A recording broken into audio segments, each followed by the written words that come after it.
मुख्यमंत्री भूपेश बघेल अपने प्रदेशव्यापी भेंट मुलाकात अभियान के तहत कोरबा जिले के रामपुर विधानसभा अंतर्गत ग्राम चिर्रा पहुंचे। इस दौरान सीएम ग्राम चिर्रा में अपने भेंट मुलाकात कार्यक्रम के बाद किसान सुभाष चंद्र राठिया के आतिथ्य में भोजन के लिए पहुंचे। इस दौरान सीएम बघेल का जोरदार स्वागत हुआ।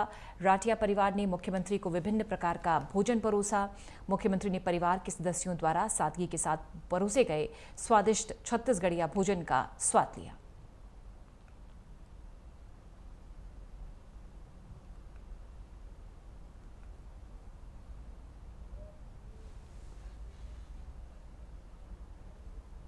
सीएम बघेल भेंट मुलाकात कार्यक्रम के अंतर्गत कोरबा जिले के ग्राम चिर्रा पहुंचे। हेलीपैड पर स्थानीय कलाकारों द्वारा पारंपरिक लोक नृत्य के साथ उनका स्वागत हुआ। मुख्यमंत्री के साथ विधानसभा अध्यक्ष चरणदास महंत, शिक्षा मंत्री और जिले के प्रभारी मंत्री प्रेम साय टेकाम, सांसद श्रीमती ज्योत्सना महंत मौजूद रहे। मुख्यमंत्री भूपेश बघेल ने रूरल औद्योगिक पार्क में संचालित विभिन्न आजीविका मूलक गतिविधियों का जायजा लेते हुए समूह की महिलाओं से मुखातिब हुए। साथ ही आम जनता से भेंट मुलाकात कर शासकीय योजनाओं की जमीनी स्तर पर क्रियान्वयन की जानकारी भी हासिल की।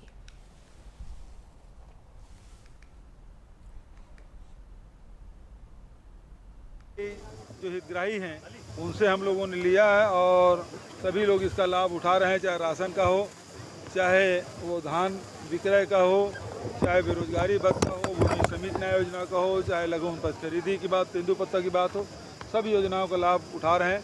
यहाँ जो बड़ी मांग थी कि कुदमुरा से शाम तक की जो सड़क है और उसकी स्वीकृति और 2 महाविद्यालय इस्लामपुर और उमरेली, 2 जगह महाविद्यालय, 3 जगह हाई स्कूल से हायर सेकेंडरी स्कूल के उन्नयन, तमाम इन साथ बहुत सारे मांगे थी जिसकी मैंने घोषणा की है। ये सरकारी कार्यक्रम में से लोकल विधायक का ना आना लगता नहीं कि डरने लगे लोकल विधायक वाले?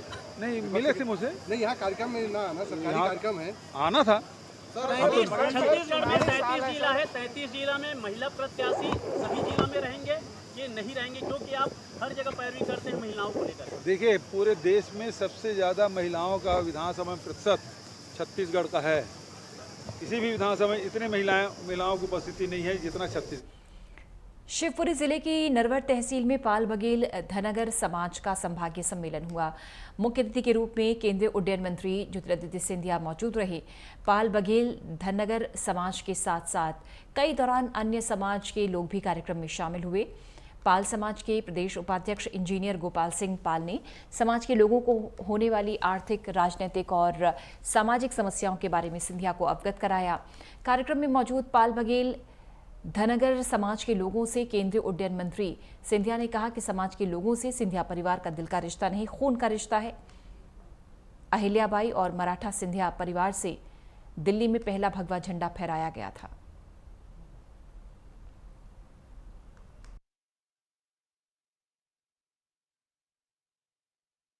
मेरा आपके साथ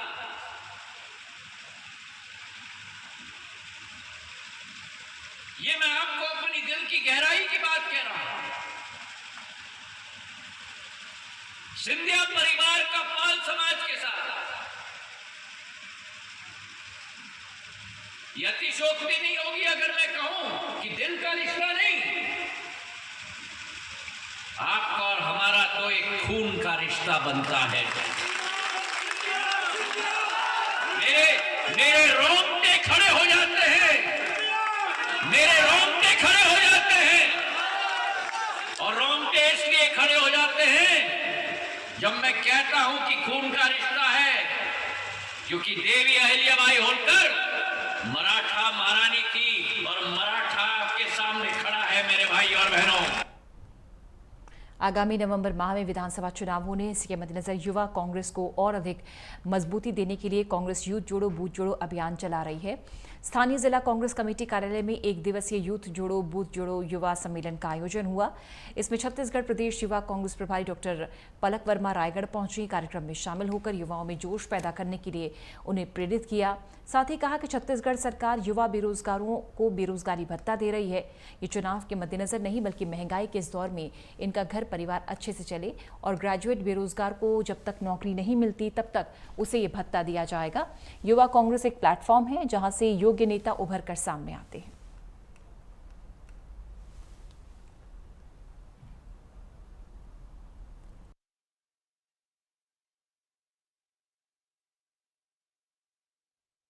देखिए हमारा युवा कांग्रेस है ना, एक प्रक्रिया से चलता है, तो उसमें हर महीने हमारी मासिक समीक्षा बैठक होती है और इस जिले का मेरा पहला दौरा है। तो उसी सिलसिले में यूथ जोड़ो बूथ जोड़ो कार्यक्रम का लॉन्चिंग हुआ यहाँ पर, और उसके साथ साथ हमारी डीवाईसी की मीटिंग अभी होने वाली है। जो हमारे पदाधिकारी है, उन्होंने अभी तक क्या क्या काम किए हैं और आने वाले समय में हमारे साथियों को यहाँ क्या क्या काम करने हैं, उसका हमारा इंटरनल डिस्कशन होने वाला है। हमारी युवा कांग्रेस की प्रदेश प्रभारी डॉक्टर पलक वर्मा जी यहाँ आई, युवाओं में ऊर्जा संचार की, यूथ जोड़ो बूथ जोड़ो कार्यक्रम का शुरुआत भी की है। हमारे रायगढ़ के युवा कांग्रेस बहुत ऊर्जावान हैं, लगातार काम कर रहे हैं और मुझे पूरा उम्मीद है 2023 के चुनाव में हमारे युवाओं के कारण एक बार फिर हमारी सरकार बनेगी। कोई भी संगठन जो होता है, युवा संगठन, उसकी कहते हैं रीढ़ की हड्डी होती है, जान होती है। जमीनी स्तर में युवा संगठन काम करता है, वही काम करने के लिए और उसी काम को कैसे अच्छे तरीके से उत्साह के साथ एक सही रणनीति के साथ करना है, इसको बताने के लिए दिल्ली से हमारे राष्ट्रीय महासचिव प्रदेश प्रभारी डॉक्टर पलक वर्मा जी का आज आगमन हुआ है। आज कांग्रेस सहित युवा कांग्रेस सारा जो लोग हैं गौरवान्वित महसूस कर रहे हैं, जितनी बड़ी पदाधिकारी हमारे बीच है, और इनके आने से बहुत सारी ऐसी बातें हैं जो हमको सीखने को और समझने को मिली है। जी, आज युवा कांग्रेस के हमारे छत्तीसगढ़ प्रभारी हमारी दीदी डॉक्टर पलक वर्मा जी का रायगढ़ में आगमन हुआ है और यूथ जोड़ो बूथ जोड़ो कार्यक्रम के संबंध में उनका आगमन हुआ है। यूथ जोड़ो बूथ जोड़ो की प्रक्रिया चालू हो गई है। हमें प्रत्येक पोलिंग बूथ में युवा कार्यकर्ताओं की एक टीम बनानी है, ये हमें जिम्मेदारी महती जिम्मेदारी दी गई है। उस जिम्मेदारी को हम निरंतर पूर्ण कर रहे हैं। उसी की समीक्षा और हमारे युवा कार्यकर्ताओं नेताओं के बीच ऊर्जा फूंकने के लिए आज हमारी प्रदेश प्रभारी यहाँ पे आई और एक सम्मेलन हुआ और सम्मेलन के बाद अभी कार्यकारिणी की बैठक संपन्न होगी। दंतेवाड़ा जिले के वीर सपूत और पूर्व विधायक शहीद महेंद्र कर्मा, जो आज भी लोगों के दिलों में राज करते हैं, उनकी नक्सलियों ने 25 मई 2013 को झीरम घाटी में चुनाव प्रचार के दौरान हत्या कर दी थी। इस हमले में कांग्रेस के कई अन्य नेता भी उनकी मौत हो गई थी। शहीद महेंद्र कर्मा ने बाकी बचे लोगों की जान बचाने के लिए अपनी कुर्बानी दी। इस हमले का मुख्य कारण महेंद्र कर्मा को मारना ही था, क्योंकि दंतेवाड़ा जिले से सलवा जुलूम की शुरुआत उन्होंने ही की थी और उनकी लीडरशिप भी कर रहे थे, जिससे नक्सली बौखलाए हुए थे। इस घटना पर दंतेवाड़ा जिले का ही नहीं बल्कि पूरे छत्तीसगढ़ का हर शख्स दुखी था। यही वजह है कि छत्तीसगढ़ में कांग्रेस सरकार आने के बाद सीएम भूपेश बघेल ने 25 मई को शोक दिवस के रूप में मनाने की घोषणा की थी, लेकिन लगता है कि दंतेवाड़ा जिले की प्रसिद्ध iron ore mining company NMDC उनकी शहादत के ठीक एक दिन पहले यानी 24 मई की रात को आज़ादी का अमृत महोत्सव के तहत बहुत बड़ा कल्चरल फेस्टिवल आयोजित करने वाली है।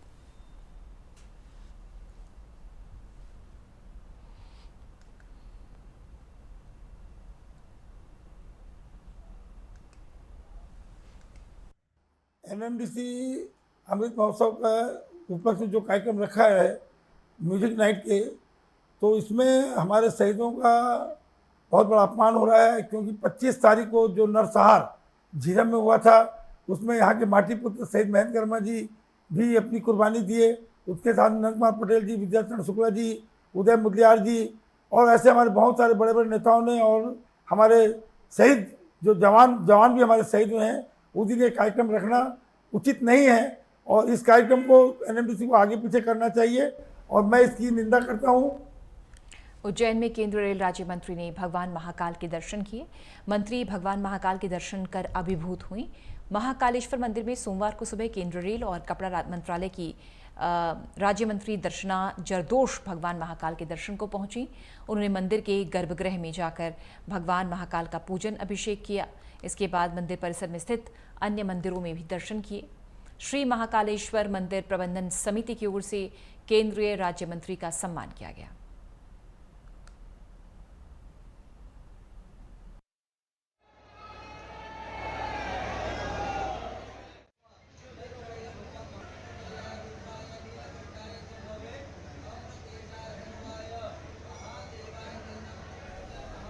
दमोह के हटा में 11वीं के छात्र ने अपने ही अपहरण की साजिश रच डाली।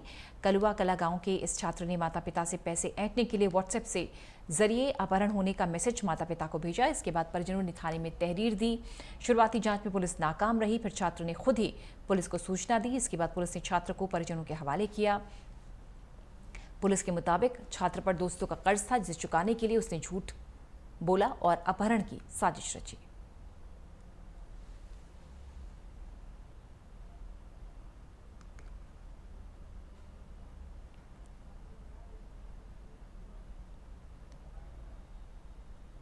इस मामले में सबसे इंदौर जाना था, हमें घर से सहमति नहीं मिल पा रही थी पापा से, तो हम बहाना बना के गए थे। क्या बहाना बना दिया था? तो बहाना बना दिया था सर, वो कुछ नहीं।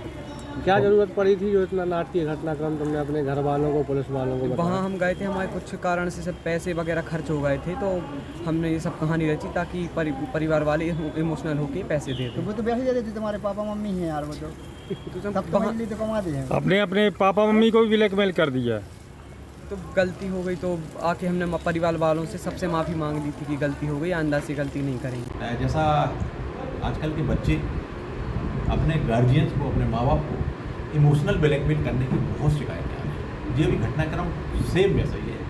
इमोशनल ब्लैकमेल करके अपने माँ बाप से, अपने गार्जियन से अपने खर्च के लिए पैसा ऐड करना।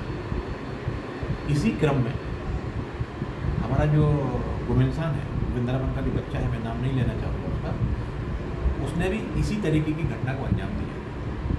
हुआ यह गुरुआ का रहने वाला जो बच्चा है, ये यह बहाना बना के अपने परिवार के लोगों के, हमारा एक मित्र है, वो बहुत बड़ा आदमी हो गया, मुंबई में काम करता है, उसके ईडी का छापा पड़ गया, पुलिस उसके पीछे पड़ी है और वो अपने घर पे आना चाहेगा। हम उसे लेने जा रहे हैं, यह उसने कहानी बनाई और माँ बाप से कहा कि हम उसको स्टेशन लेने जा रहे हैं। देन उसके बाद वो बच्चा गायब हो जाता है। कुछ दिनों बाद कुछ फिरौती की खबरें आती हैं, कहीं से जो खबर आती है तो उसको फला स्टेशन के पास में देखा गया है, कहीं ये खबर आती है कि उसके पैर में धूल। फिलहाल एक अंतराल, जल्द हाजिर होते हैं।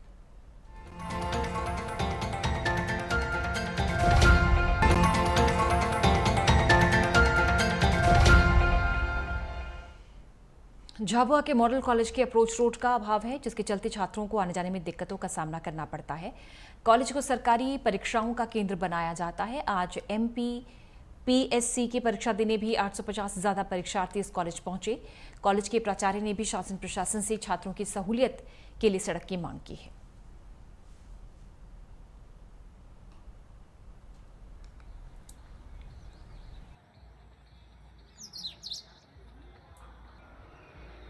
शासकीय आदर्श महाविद्यालय झाबुआ 2019 से प्रारंभ हुआ है और रूसा के अंतर्गत ये निर्मित है। और जो रूसा में भवन निर्माण से संबंधित ही कार्रवाई होनी थी, तो भवन निर्माण से संबंधित कार्रवाई उन्होंने पूर्ण की। और जो अप्रोच रोड है उसके लिए हम लोग प्रयासरत हैं कि नीचे अप्रोच रोड से महाविद्यालय तक का अप्रोच रोड बन जाए। तो रूसा द्वारा अब भी कहा गया है कि अब हम अप्रोच रोड के लिए भी आवंटन स्वीकृत करेंगे। इससे काफ़ी परेशानियाँ हो रही हैं। परेशानियाँ ज़रूर हो रही है, बरसात में परेशानियाँ होती हैं, प्रशासन भी इसमें लगा हुआ है, परंतु अब दूसरा जो है इसके लिए हमें आवंटन देगा, उसके बाद ये रोड। दमोह में एक निजी अस्पताल में आग लग गई। गनीमत ये रही कि अस्पताल के अंदर भर्ती डायलिसिस करा रहे 5 मरीज बाल बच गए। ये आग अस्पताल की नई बिल्डिंग में लगी। इस बिल्डिंग में IPD मरीजों के अलावा डायलिसिस करा रहे 5 मरीज भी भर्ती थे। दोपहर 12:15 बजे फायर ब्रिगेड को आग की सूचना दी गई। फायर ब्रिगेड करीब आधे घंटे बाद मौके पर पहुंचे, जब तक कर्मचारी आग पर काबू पा चुके थे। फिलहाल आग लगने की वजह साफ नहीं हो पाई है।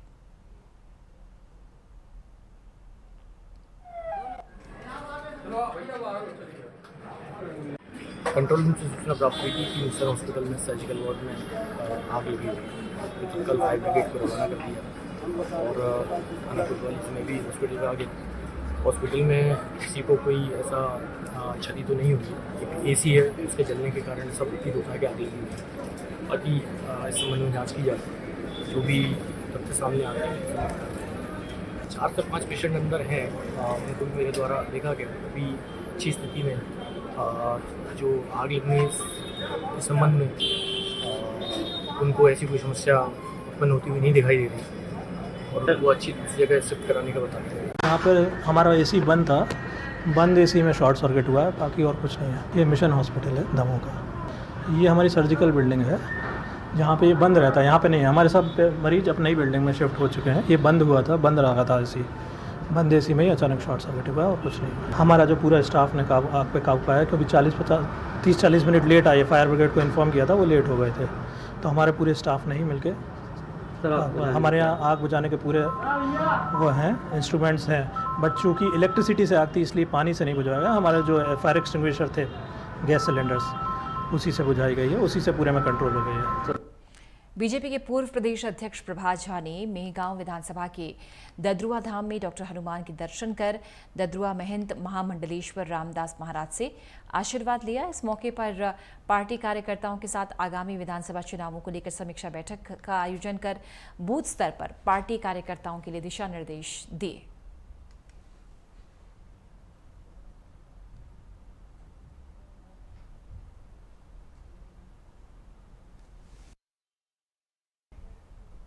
और खबरों में आगे बढ़ते हैं, रुक करते हैं उज्जैन का, जहां पर फ्रीगंज चौराहे पर तेज हवाओं के चलते पीपल का पेड़ टूटकर अचानक सड़क पर जा गिरा।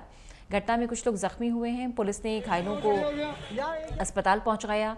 माधवनगर के थाना प्रभारी मनीष मीनश लोधा ने घटना की जानकारी दी।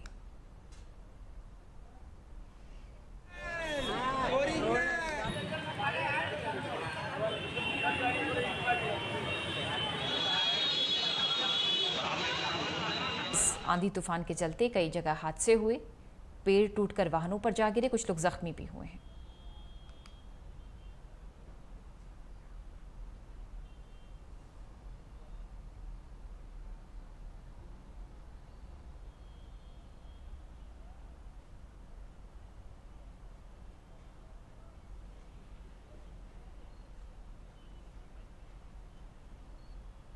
को अस्पताल पहुंचाया गया। तेज आंधी तूफान की वजह से हादसा हुआ, पेड़ वाहनों पर जा गिरा। मेरे बड़े पापा का लड़का था, शादी थी, मतलब आज बारात जा रही थी, नारायणा गांव है, तो यहाँ पर माला लेने के लिए निकले थे। मेरे मतलब भाई की बुआ के लड़के की कार थी, वो जस्ट अंदर बैठे हुए थे, तो उन्होंने बोला कि पानी वगैरह पीना है, तो माला वाला लेना था, तो बाहर निकलने के लिए हुए। तो इतने में हवा चल रही थी, दिन भर से हो रहा था मौसम, तो उस वजह से जैसे पेड़ गिरा तो वो कार पे पूरा पेड़ आ गया, और जो भाई था वो थोड़ा सा आगे हो गया, तो उसकी कमर वगैरह में थोड़ी चोट आई है। बाकी दूल्हा वगैरह सब बच गए हैं। क्या नाम है दूल्हे का? दूल्हे का नाम रवि है। फ्रीगंज में एक पीपल का काफ़ी पुराना पेड़ था, आज तेज हवा के कारण गिर गया था।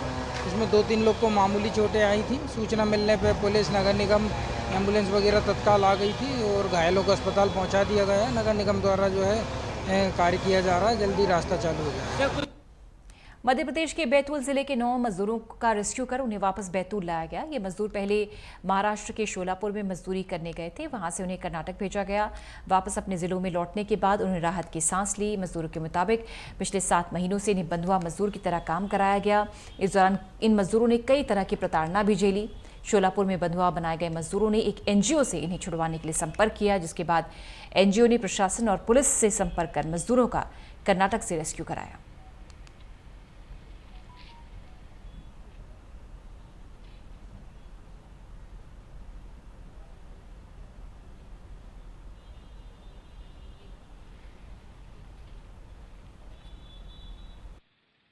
सर कंट्रोल में बंद करके रखता था सर, और जैसा काम पर लेके जाता था, काम उनके सुनता नहीं तो मार पिटाई करते थे सर।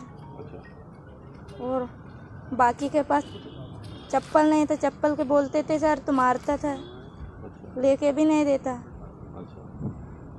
और सर काम करने के लिए लेके जाता, कुछ भी काम पे, ये कपास चुनने के लिए लेके जाता है, फिर ज्वारी काटने के लिए सर। पुलिस और जिला प्रशासन को सूचना मिली थी कि कुछ व्यक्तियों द्वारा मोहदा थाना क्षेत्र के कुछ ग्रामीणों को मजदूरी के नाम पे ले गए हैं और 3 महीने के लिए बोल के ले गए थे, और काफ़ी दिन बीत जाने के बाद भी वे लोग वापस नहीं आए।